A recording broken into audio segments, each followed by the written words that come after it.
created one of the most beloved characters of all time. To come up with the character of Sonic, we asked ourselves, what kind of game do we want to make? The most important thing was I wanted it to be playful.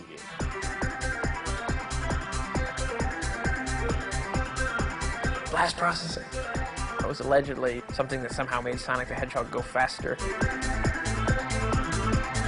Undoubtedly, I think Sonic was a system seller for Sega. As a mascot back then, it was just huge. And this hedgehog helped stir up some headlines. The comparisons began. It became Nintendo versus Sega, and the media wanted to compare them. The lack of long-term success of the Dreamcast was kind of a disappointment. In some ways, it was a self-fulfilling prophecy. I think everyone was a bit shocked at first that Nintendo and Sega had finally joined forces, since they were mortal enemies for 10, 15 years. I'd like to change. I'd like to move forward. Meet the man behind Sonic, Yuji Naka. He has lots of childlike qualities, which I think translates into his games. My Lotus.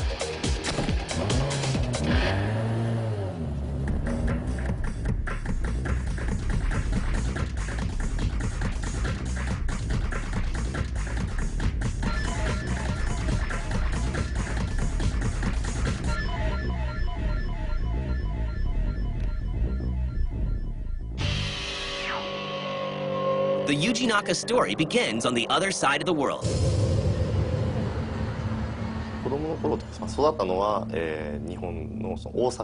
Well, when I was a child, I grew up in a place in Japan called Osaka up until I was 18. In terms of creativity, I like many things. I like cars, games, theme parks, everything.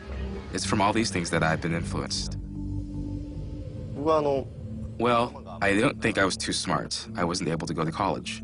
So after graduating from high school, I had to look for a job, and there were many candidates I targeted. They weren't looking for people, whereas Sega was. I lived in Osaka, and I wanted to move to Tokyo, so I applied to Sega, and they took me. The 18-year-old entrepreneur goes to work on his first game for Sega, a game company already established thanks to arcade titles like Zaxxon. 1984 was when I joined Sega. Girls' Garden was the first game I was involved with. I was a programmer. It was the first game I worked on for the SG-1000. In 1986, Sega introduces a brand new console, the Sega Master System. Naka works on games like F-16 Fighting Falcon. The Master System, I thought at the time, back then I certainly wasn't working in the game industry. I was just a kid playing video games like everyone else. But I felt that box, the level of sophistication that it kind of oozed out of it, was just a lot cooler than like Atari or Coleco. The F-16 Fighting Falcon game was, back then, given the limited things he had to work with, I would say was very, very realistic for the time. And if you went back and played it now, I think you have the same feeling. And Phantasy Star, a role-playing game filled with solid quests and masterful stories. I think at the time, Phantasy Star was a fairly different type of kind of RPG, and I don't think we can say that now, but the games coming out, a lot of them seem to be similar, or a lot of the things borrow concepts from one another, but I think back then it was just very fresh. Made you want to play it over and over again. Phantasy Star 2 was released in 1989 and features an inventive storyline and realistic graphics with the power of Sega's new 16-bit console, the Genesis. I was clearly a Genesis guy. If it weren't for the Genesis, I wouldn't even be in the video game industry. Nintendo releases their own console, the Super NES, and a rivalry is born. Yeah, the 16-bit console wars, I mean, that was a sort of famous era in video games, because you had Nintendo kind of unwilling to release a successor to the NES. They didn't want to shoot that golden goose that was already still laying golden eggs, and unfortunately for them, that gave Sega, just kind of a very small challenger, an opportunity to, come in with the Genesis. For the Super NES, Nintendo introduces a series of games featuring Mario, created by Shigeru Miyamoto. The series becomes wildly popular. Naka begins collaborating with character designer Oshima, and has an idea he hopes can compete with the Little Plumber. To come up with the character of Sonic, we asked ourselves, what kind of game do we want to make? Back then, Mario existed and he jumped a lot, jumping and hitting blocks. But what I wanted to do was get involved with creating a smoother surface to run across and have the character run fast. I was the main programmer, and the most important thing was I wanted it to be playful. So we built characters to match the playfulness. The result is Sonic the Hedgehog, released in 1991. And the Sonic team is formed, led by its creator. そういうチームを見れる日々 Since I'm the president of Sonic Team, I'm involved in every aspect. The visuals, story, and gameplay. I believe the games must represent Sonic Team in a good way. The Sonic team is determined to make Sonic stand out in the crowd. Well, blast processing was like the marketing term for Sonic the Hedgehog, and it was allegedly something that somehow made Sonic the Hedgehog go faster. Was it ever more than a marketing term? I don't think so, so who knows. But it definitely worked good in the ads, but I can still remember it. Blast processing. I thought it conveyed the sense of speed a lot better than even some racing games did. It was probably one of the most perfect 2D characters that's ever been invented. So in comes Sega with Sonic, and he is a character who's a little hedgehog guy and he's blue, but he has all this attitude. He doesn't stop for nobody. He's just like spinning and going really fast through the levels. This guy is much faster than Mario. Mario's the old man.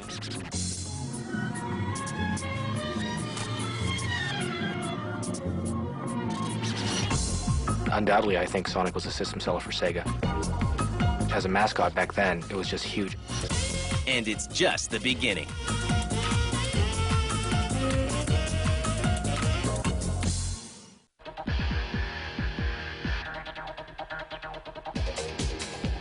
By 1992, Sonic the Hedgehog is a success, selling 2 million units. Gamers and critics alike are impressed with Sonic's revolutionary speed and spin dash. And the inevitable comparisons begin. でそこのプログラムを僕 I was involved with Sonic for a long time, but as soon as Mario appeared, the comparisons began. セガと任天堂という It became Nintendo versus Sega that the media wanted to compare. And Sega decided, well, Nintendo has the kid audience. We'll go after the teenage audience. We'll really bring them in with these cool ninja games and these really mature things. That, yeah, there's not nudity or swearing or extreme violence, but they're really edgy.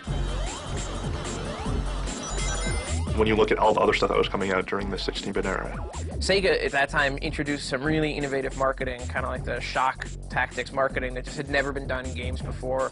It was amazing. And every player, nobody had two consoles. Everybody had one or the other, and you're either a Sega fan or a Super Nintendo fan. And you either said like, Sonic sucks, Mario rules, or Sonic rules, Mario sucks. Sega really capitalized on that whole, speed feel and said, this guy is much faster than Mario. And it worked. In the US, the Genesis outsold the Super Nintendo, which was amazing, based on the success of games like Sonic. But Naka simply shrugs it off. 比べたかった。 The contents of the game and the direction, those were totally different. So as far as I'm concerned, the comparison was wrong, and I think that was a misunderstanding.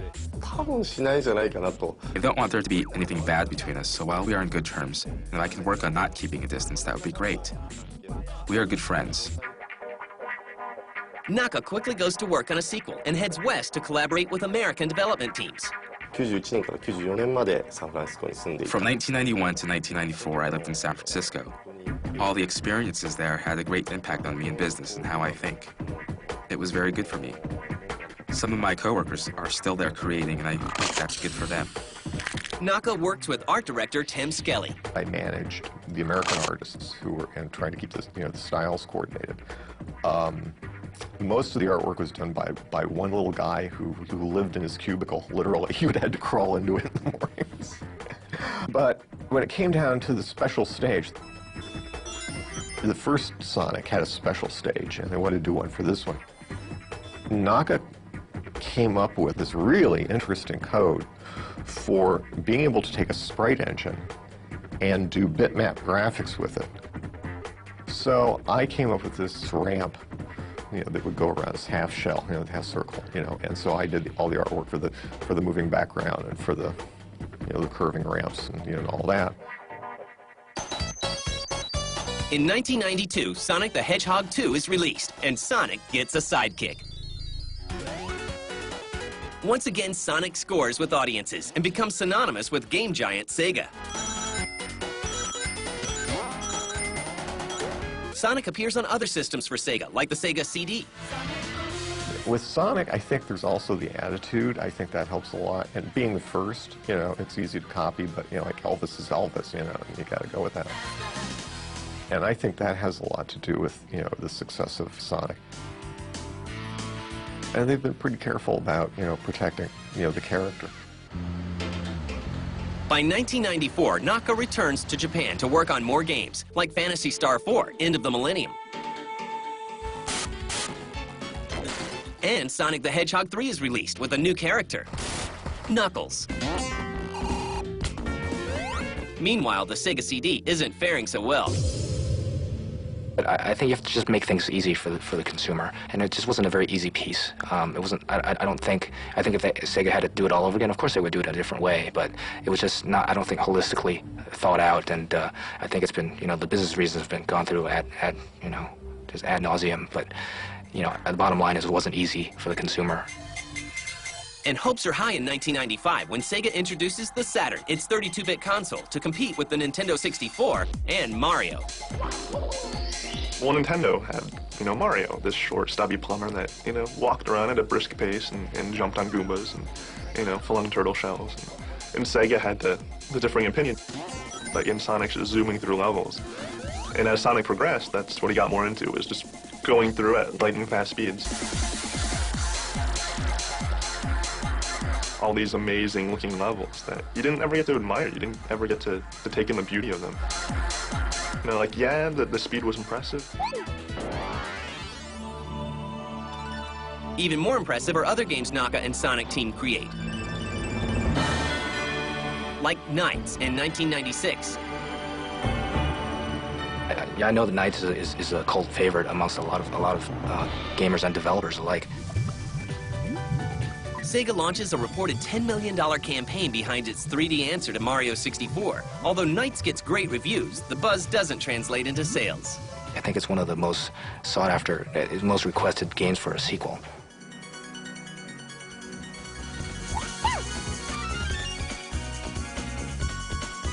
I saw it as the first time I was kind of aware that games could be art as well as just a, you know, piece of entertainment or, you know, kind of a toy. まあソニックチーム100人ぐらいしかいませんので Sonic Team consists of only 100 people. Even if we want to come up with a sequel, there's so many other products we have to create, and I guess Knights is suffering. But then I'm not thinking never again. It's not like if I had the chance I would make it. The new Knights proposal, we came up with that, and we have been consulting, but we haven't made a final decision or determination. More Sonic games follow, and in 1998, Sonic Team tries something new with Burning Rangers, an elite search and rescue team equipped to handle life-threatening missions. 基本的にソニックチームというか、まあ、僕自身が As a part of Sonic Team, we wanted to stay away from violence. So the firefighters rescue, that was the basis, the theme. And European or American kids, if you ask them what they want to be when they grow up, they want to be a firefighter. Many of them want to be firefighters. From there, I thought rescuing other people would be great in a game. So that's what the Burning Rangers was.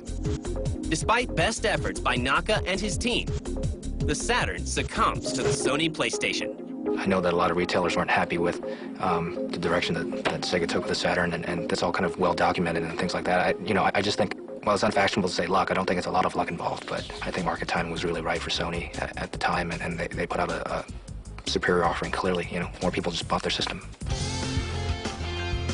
But don't count Sonic out just yet, as he shows up in the unlikeliest of places. Huh?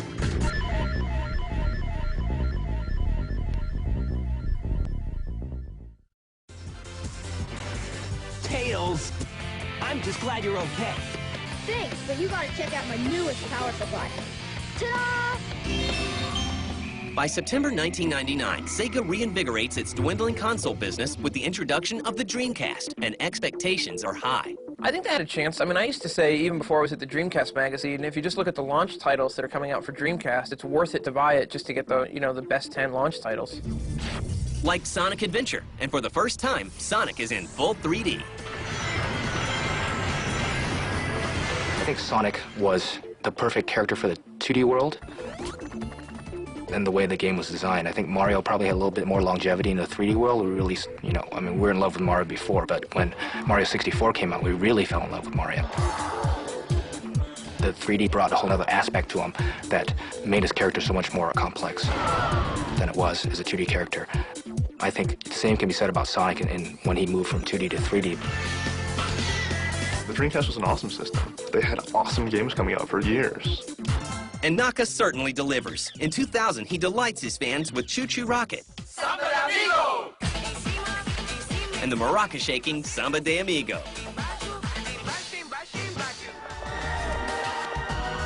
Phantasy Star Online is released in 2001. It is the first global, massively multiplayer online console RPG. コンシューマー、要するにちょうどドリームキャストというハードをやっています。 I was working on the Dreamcast hardware and I thought, how can we bring the biggest audience to this game? Of course, online games are then and still now for hardcore players.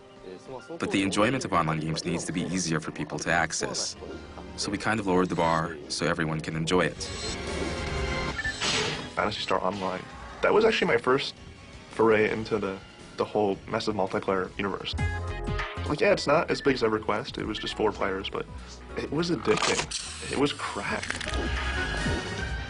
Someone's got to be a pioneer, and I'm glad that Yuji Naka and PSO was the first of those type of games that proved that the market was there for these things to exist, and I think more and more people are going to start exploring the online console realm.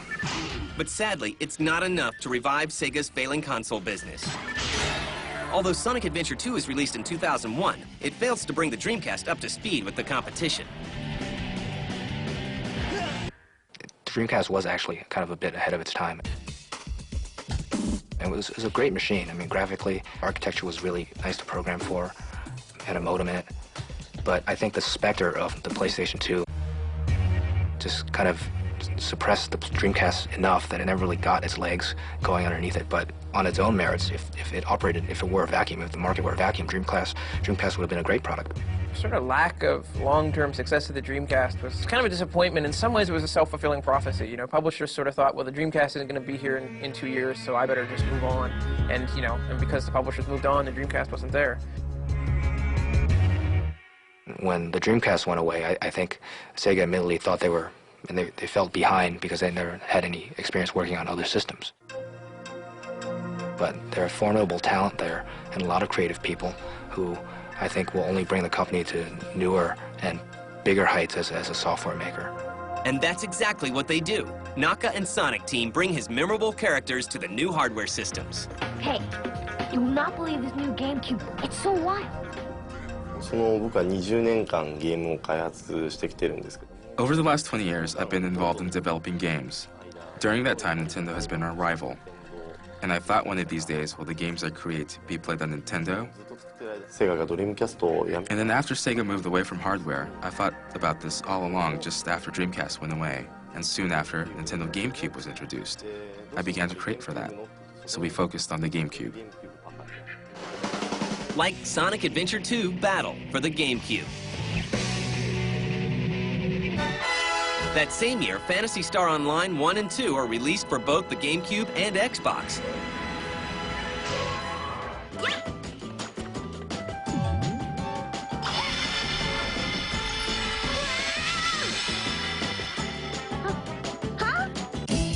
Sonic Heroes was released in 2004. I think everyone was a bit shocked at first that Nintendo and Sega had finally joined forces since they were mortal enemies for 10, 15 years. In a roundabout sense, it all makes sense now. And now they've realized, well, we're better off doing things like Sonic and making games like F-Zero, so I think it's a good team. You know, Sonic's was meant to be for everyone, and you know, I guess it's just apropos that he's on all the platforms now. Well, Miyamoto in various media interviews has said he likes my work, and I'm very happy to hear that. In the world of games, he is almost a god. So when someone like that praises a game I worked on, I'm really happy to hear that. Please join me in honoring Yuji Naka. In 2002, Yuji Naka is awarded for his contribution to the game industry by his peers. He's given the prestigious Lifetime Achievement Award from the IGDA at the second annual Game Developers' Choice Awards. I would like to thank Sega, who has granted me the freedom and the resources to make my visions a reality. And I remember when Naka-san received his award that night, he was literally skipping like back to the hotel. It's rare to see a grown man skip, but I remember one of his assistants telling me, you know, I've never seen him this happy, you know, in his life. that challenge me to do good work.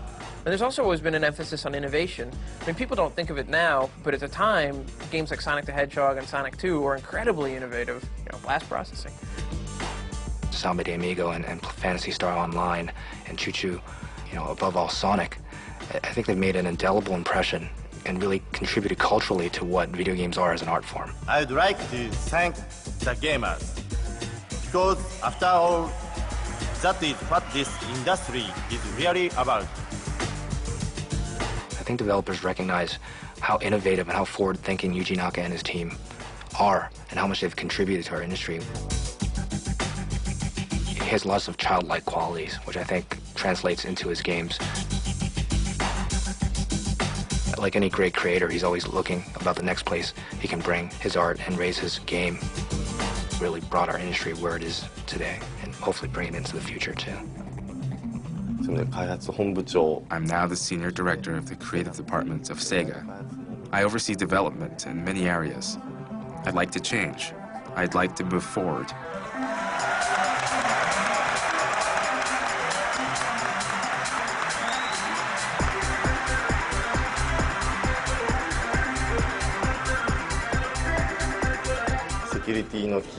We use these security keys to get in. Come on. Here is the Knuckles room. And over here is the Sonic room. You have to take off your shoes and walk in here. And that's how we conduct meetings.